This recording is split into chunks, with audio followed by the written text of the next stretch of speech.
ఆంధ్రప్రదేశ్ వ్యవసాయ కార్మిక సంఘం శ్రీ సత్యసాయి జిల్లా కదిరి తహసీల్దార్ ఆఫీసు ముందు దేశవ్యాప్తంగా రాష్ట్ర వ్యాప్తంగా ఆంధ్రప్రదేశ్ వ్యవసాయ కార్మిక సంఘం ఏపీ సంఘం ఆధ్వర్యంలో రాష్ట్ర పిలుపు మేరకు ఈరోజు కదిరి తహసీల్దార్ గారికి డిటి తహసీల్దార్ విజయసార్ గారికి మెమరాండం ఇవ్వడం జరిగింది. ప్రధానంగా ఏమంటే గ్రామీణ ఉపాధి పథకం యథావిధిగా కొనసాగించాలి, రామ్జీ స్కీమ్ రద్దుపరచాలి, గ్రామీణ ఉపాధి పథకంలో ఉన్న చట్టాలు ఏవైతే ఉన్నాయో అవన్నీ అమలు పరచాలి.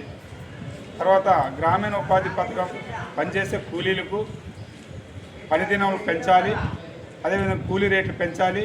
అదేవిధంగా గ్రామీణ ఉపాధి పథకంలో పనిచేస్తున్న ప్రదేశంలో మౌలిక సదుపాయాలు కల్పించాలని చెప్పి ప్రతి జాబ్ కార్డుకు 5 లక్షల ఇన్సూరెన్స్ కల్పించాలని చెప్పి జాతీయ పిలుపు, రాష్ట్ర పిలుపు, ఆ పిలుపు మేరకు ఈరోజు సత్యసాయి జిల్లా వ్యాప్తంగా మెమరాండం ఇవ్వడం జరిగింది.